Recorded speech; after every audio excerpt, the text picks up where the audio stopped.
Aqui trouxe uma colinha, tá, gente? Para eu não me perder aqui junto com vocês também, tá? Primeiro, vamos qualificar, né? O que é o ato da alienação parental?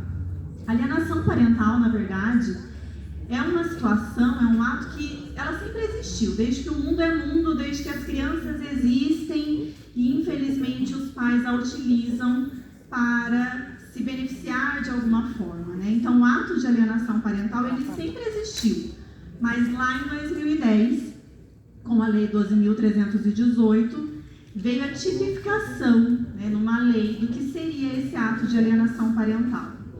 O que a lei fala? Na lei está expresso que alienação parental são interferências na formação psicológica da criança e do adolescente. E essas interferências, elas não vêm apenas dos pais, apenas dos genitores. São interferências que também vêm dos avós, dos tios, de uma babá, de pessoas que estão ali no dia a dia dessa criança. Então, não é apenas pai e mãe que pode cometer um ato de alienação parental.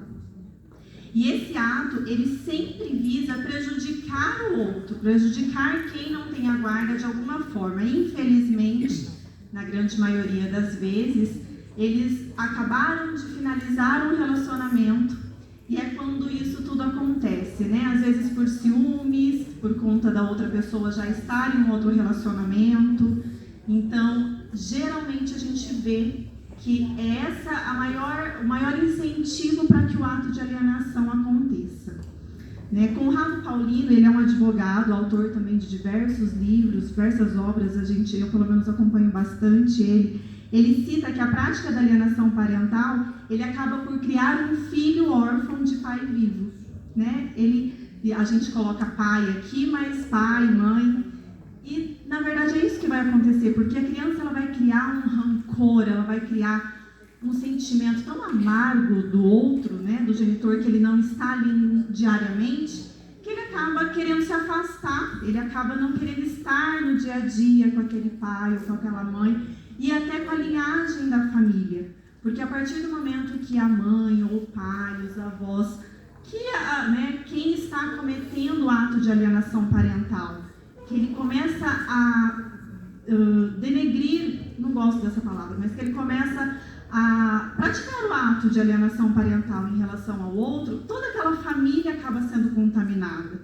Né? A criança já não quer mais ir na casa dos avós, já não quer mais conviver com os primos que também estão ali ao redor daquela família. Então, é muito triste isso que acontece, é muito grave.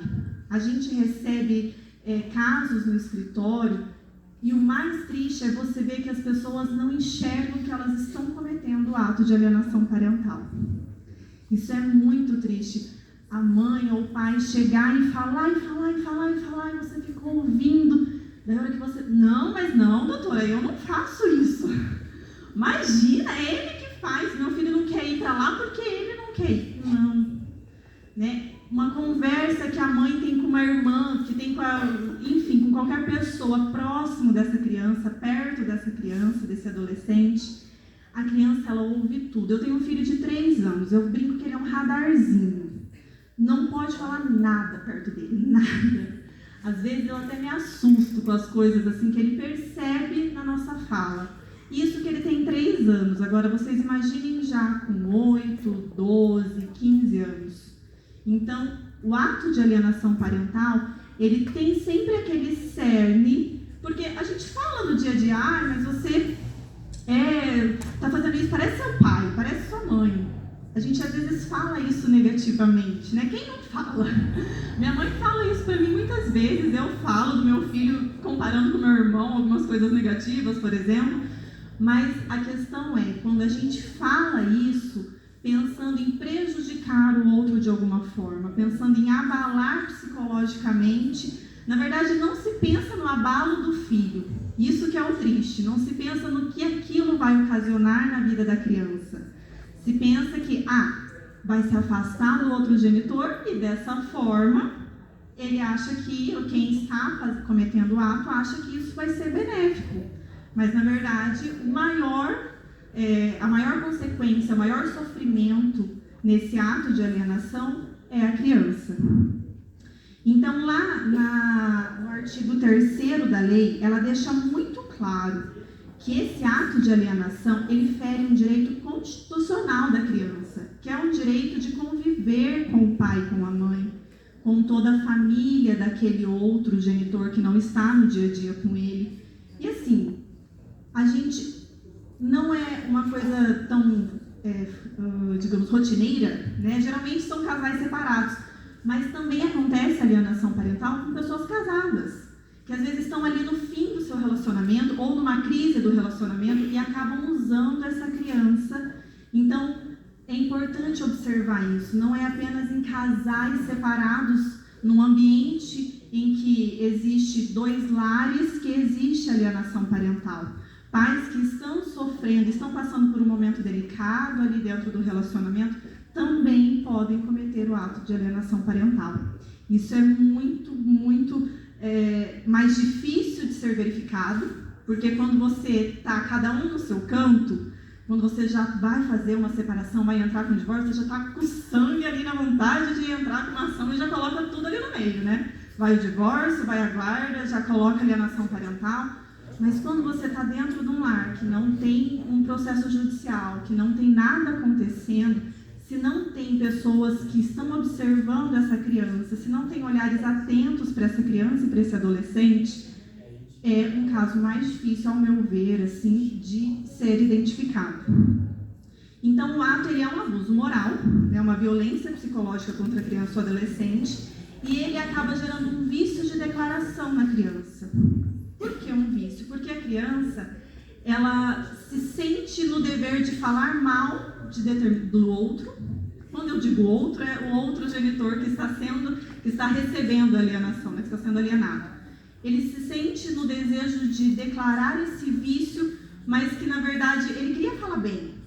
Mas às vezes a mãe ou o pai está obrigando ele a falar, não vai lá com teu pai, não vai lá com a tua mãe.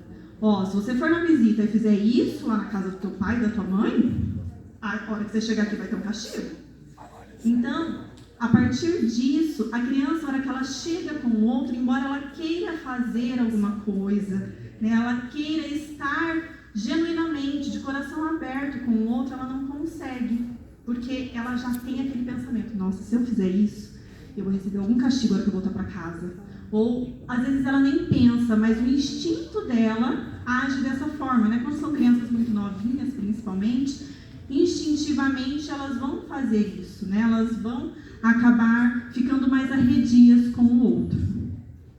A lei, ela traz exemplos de condutas que podem ser caracterizadas como alienação parental, porém são exemplificativas, porque aqui a gente está lidando com o ser humano, né, gente? Então não tem como a gente falar, olha, são esses e esses casos. A lei, ela traz um norte.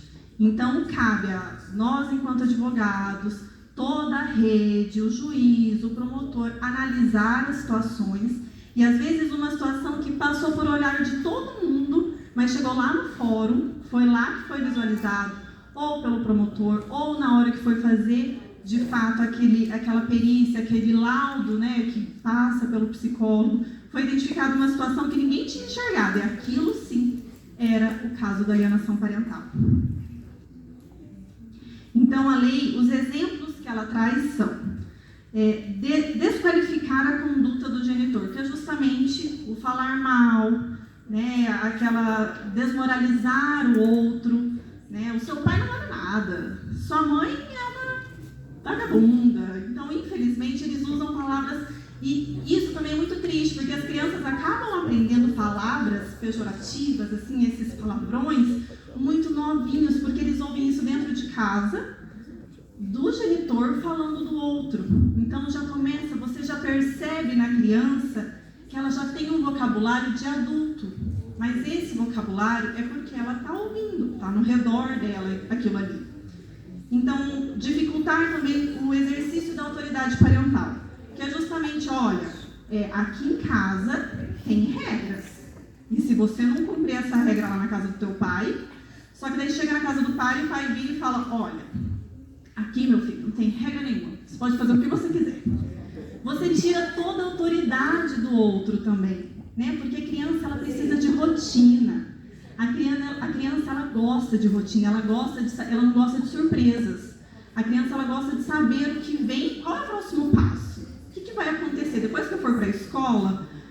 Para eu entrar na escola e ficar tranquilo na escola, o que vai acontecer depois? A minha mãe vai vir me buscar? Meu pai vai vir me buscar? Então essas atividades lúdicas, né, de colocar um calendário lá no quadro, lá na parede do quarto, né, no guarda-roupa, coloca um calendário, olha, esses dias você vai ficar com o seu pai, esses dias você vai ficar com a sua mãe. Essas coisas mostram a rotina para a criança, é muito importante isso. Porque vai criando na criança aquela, bom, eu não estou hoje com meu pai, porque hoje não é dia de eu estar com ele, mas ó, aqui no calendário está mostrando que tal dia eu estou com ele. Esse tipo de orientação é muito importante na hora de vocês conversarem com uma criança, com a criança não, né? No caso, conversar com o genitor, com o avô, com a avó, com quem está ali exercendo a autoridade sobre a criança naquele momento. Então, são situações que no dia a dia vão fazer muita diferença. Dificultar o contato, que é justamente troca de telefone, cada vez que liga bloqueia, né? Dessa vez não consegue falar no WhatsApp porque bloqueou. Daí a pessoa olha, não sabe também se bloqueou, se trocou de número, o que aconteceu e fica aquela coisa. Daí um número ficou com 2 números, um é para o WhatsApp, outro é para ligação e não avisa nada do que está acontecendo. Tira a rede do telefone propositalmente. Infelizmente a gente vê isso. A gente vê muito isso, né? Dificultar o exercício da convivência, que na verdade é uma consequência do contato, né? Porque se você não consegue nem manter o contato com outro genitor, como que você vai fazer essa convivência? Como que você vai lá fazer a visita? Primeiro, você não consegue o contato. Segundo, toda vez que você marca alguma coisa, chega lá, mas nesse dia vai ter também um aniversário. Vamos trocar? Porque na semana que vem eu vou ter, sabe, vai fazendo aquelas dificuldades que acaba que a criança ela vai perdendo. Era a cada 15 dias, que já é pouco às vezes, né? Fixa lá, a cada 15 dias.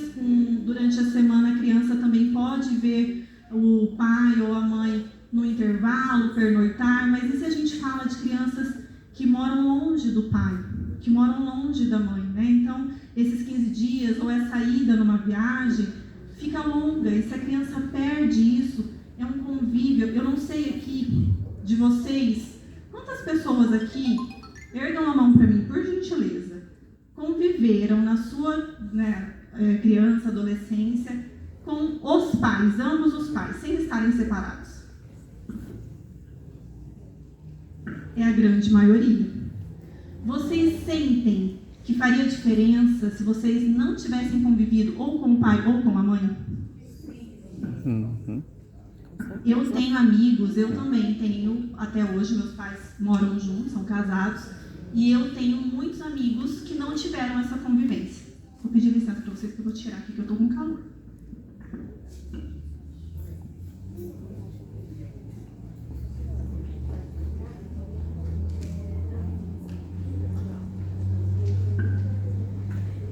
Eu sinto a diferença dos meus amigos que não conviveram com o pai, que não conviveram com a mãe. E essas diferenças, elas fazem também um reflexo na vida adulta, nos relacionamentos delas. Eu sou tão apegada com meu pai e com a minha mãe que eu não sei como seria. Claro, infelizmente tem situações que as pessoas não conviveram porque o pai ou a mãe faleceu, alguma coisa assim. Mas quando essa convivência ela é forçada a não existir, ela afeta muito o psicológico da criança. Isso faz muita diferença. Outra situação que a lei traz é quando o genitor que detém a guarda, ele omite informações relevantes sobre a criança, como, por exemplo, uma doença. Então, às vezes, essa criança ela precisa ter um acompanhamento com o médico rotineiramente, ela precisa de remédios, e daí, se essa criança não toma o remédio, ela está na casa do outro genitor, ela tem crises, e o outro fica sem saber o que fazer. Então, isso é muito grave, porque além da alienação já afetar o psicológico dessa criança e desse adolescente, a gente ainda tem a situação da pessoa omitir um remédio que a criança tinha que tomar, por exemplo. Infelizmente, eu já tive casos assim no meu escritório e é muito triste. Outra situação também é imputar. Isso acontece muito. Isso imputar um crime falso contra o genitor. Acredito que já deve ter passado muito por vocês, né? Abuso sexual é o principal, eu acredito. Então, acontece muito. Agora, vocês imaginam, se a gente joga também na internet, em relatos, né, várias palestras de pessoas, a gente vê relatos de pais que ficaram anos sem ver os filhos por conta de uma falsa denúncia de um abuso sexual. E essa criança, além dela ter esse afastamento, ele ainda sabe que esse afastamento foi porque isso gera uma falsa memória nela também. Quando a criança é muito novinha, aquilo vai gerar uma memória na cabeça dela de que, não, eu fui abusada, acho que aquele dia que de fato meu pai me deu banho, a criança tem relatos na cabeça, né? Ela vai ter falsas memórias, eu lembro vagamente, e daí quando ela ouve falar muito que aquilo aconteceu, o vagamente dela vira o negativo. Ela não vai pensar no momento que ela estava tomando banho com o pai, que o pai estava lá, ou a mãe estava lá ajudando ele num momento de brincar e acabou dando um beijinho. Não, ela vai pensar numa situação de abuso sexual. Então isso também é muito grave. Outra situação que a lei traz é quando muda de domicílio. Mudar de domicílio é uma situação comum, né? Hoje em dia, você está morando numa casa alugada, mas às vezes os pais mudam de domicílio para um lugar totalmente inacessível. Inacessível no sentido assim, ele sabe que o outro não vai conseguir, às vezes por questões financeiras, visitar essa criança. E ele tem uma condição financeira melhor, então o que ele faz? Eu vou mudar, pelo menos assim eu fico longe desse ser. Porque justamente não consegue dividir a pessoa enquanto marido, enquanto mulher, da pessoa enquanto pai, enquanto mãe. Essa é a situação que a gente enxerga. A pessoa ela não consegue verificar que não foi um bom marido, não foi um bom pai, mas não foi uma boa esposa, mas é um bom pai, é uma boa mãe. A gente tem... É difícil? Claro que é difícil, né? Psicologicamente, a gente tem que viver esse luto, né? A pessoa ela tem o direito de viver o luto de um divórcio, ela tem o direito de viver, né, a raiva daquela pessoa, sei lá por que eles se divorciaram, porque estão separados, mas o filho não pode ser afetado por tudo isso, né? O filho, na verdade, ele tem que, conversar, para ele é um plus, ele vai ganhar uma casa a mais. Tem que lidar dessa forma, porque senão fica muito... uma carga muito pesada em cima de quem não devia ter essa carga. Não é o filho que tem que ter essa carga. Eu trouxe aqui alguns exemplos, né, além desses que eu já falei, e eu quero citar alguns específicos, são de um caso que eu vivi. Foi uma situação que eu advoguei, claro, não vou citar aqui para vocês, mas eu trouxe o que a pessoa que fazia alienação parental falava. A pessoa que fazia alienação parental, ela falava para o filho que a mãe tinha abandonado ele. E que a mãe tinha dito, essa frase ficou muito forte para mim, porque a criança verbalizou isso para mim, que se um dia ele precisasse do sangue da mãe para sobreviver, que ele ia morrer. E o filho tinha isso, e ele tinha vários irmãos, eu conversando com todos os irmãos, todos falavam, não é isso é o que a gente sabe. E ele falava, daí conversando, assim, nossa, foi um caso que foi muito tempo, e esse genitor, ele falava que a mãe não queria mais o filho. Eles moravam em cidades distintas, que são um pouquinho distantes, nada absurdo, tudo dentro do estado, mas já não tinha aquele convívio diário, né? Não era aquela coisa de encontrar na rua. Mas, para mim, ele pressionava o filho, olha, você ir morar com a sua mãe vai ser uma traição para mim. Citava a parábola do filho pródigo para o filho. Na época, o menino tinha entre 8 e 10 anos. E eles eram muito religiosos, frequentavam bastante a igreja, então o filho ficava muito abalado com isso. Mas o ápice, ele tomava remédios na frente do filho e falava que era drogas. Era uma situação muito grave.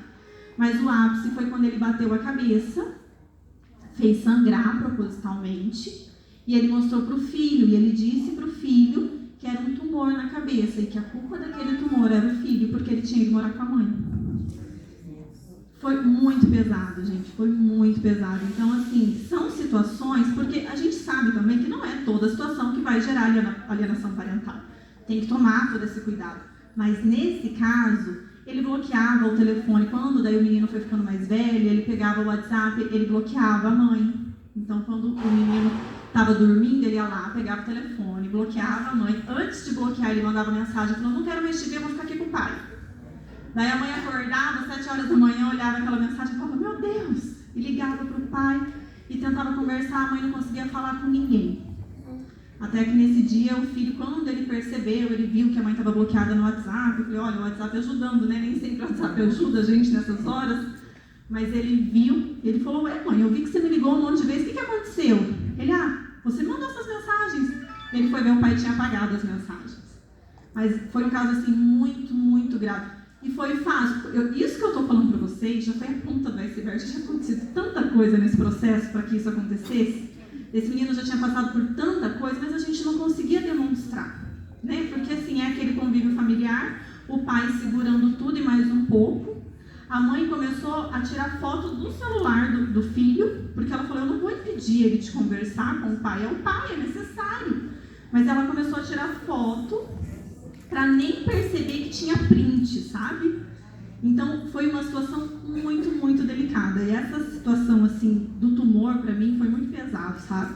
Eu falo, gente, a que ponto o ser humano chega para falar uma coisa para uma criança? Essa criança achar mesmo que ela é a culpada do pai ter um tumor. Além que ele já tomava remédios e falava que era drogas, né, pro filho. Então, é uma situação muito delicada. Só para saber, como